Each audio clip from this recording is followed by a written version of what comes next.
All right, let's do a speed run on chapter 2, part number 1. We're going to begin with a new sketch, English units, inches, create. We're going to start at the origin. So that way we have fewer constraints that we need to add. So let's draw a line. And before I click this second time, I'm going to hold it down horizontal and just type in the number 3. That's because I have 3 inches over here. And then I'm going to zoom back using zoom all. And that allows me to get close to getting everything accurate. Now, what I want to do here is I want to go up a bit and over. And we don't have to worry about exact measurements, of course. Just get kind of the general shape. All right. And then you can go back to this again, zoom all, and start putting other measurements in. So you can start in any order that you want to. It's going to put a 1 inch right there. And let's see, this one over here needs to be 1.5 inches. And so what about the height all the way to the top? That's going to be 2 inches. I like to put these on the outside if they're bigger, like so. Looks like it's 0.75 from here over to here. Let us see if it'll let us go straight up. And it does. We're going to line that up nice like that. And let's see what else we have. How about 0.75 from here over to there?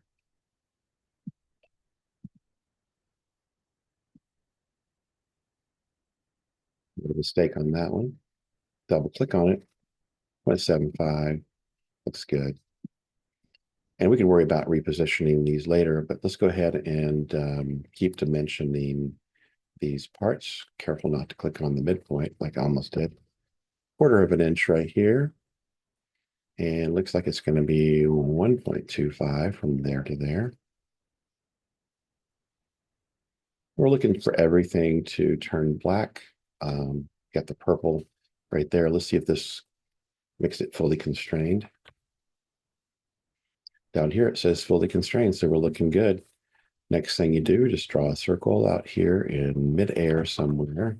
Then start placing it to reduce the number of dimensions from 3 down to 0. So this first one is going to be right on the inside of that, just 1.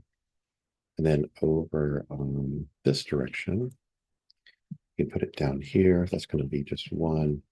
And of course, the diameter, also 1. Pretty straightforward. Now what we can do is close out the dimension tool by hitting escape, and then just make sure everything is lined up and looking nice like that. Then we'll extrude it by 1/2 of an inch. 3D model, extrude. And what I'm going to do is I'm going to extrude it not this direction here, but actually into the plane there, so that maybe we can see the dimensions on the near side. All right, let's make sure I did that right. We can zero in or zoom in on the part. I probably got that dimension wrong, but if you do that, you just go edit the feature and then make sure that you put, well, it looks like it is going to be 1/2 an inch like that. Now to get those dimensions to show, let me see if I can remember how to do that. Oh yeah, so we want to go over to annotation, click on the whole part like this, and then we're going to say promote dimensions like that. And then I think it's asking us to select the geometry again. So we'll click that again. I think, right?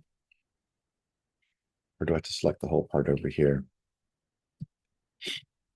Now, I know this one right here will bring them all forward. Let's try that again. So if we say promote dimensions, select the part, maybe this one down here. Ah, right. Okay, so we don't want the whole part. We just want the um, 3-dimensional object down here, the extruded part. And then to select the dimensions, you can select them one by one or select right here to select them all. There's always one that comes in here that just says 0. So after I apply that, I come in here and I click on that one and I just delete it.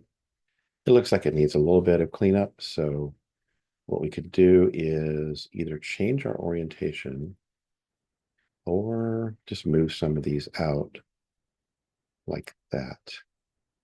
So I like to get the biggest dimension right here, best of the two. And then where's the 1.5 at? There it is. We'll put it somewhere in the middle. Okay. And then we'll pull this one up here. Does that make it more readable? Sure. Okay, so then what we're going to do is save the file. I probably should have done that throughout because I don't think this has auto save in it. Let's face the part. If we don't like that view, we can kind of just click here and orbit around. Actually, I'm going to use instead Shift and then my scroll wheel to bring it into that view.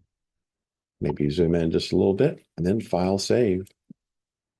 We're going to save this to our desktop, Chapter 2, in the Engineering 2310 directory.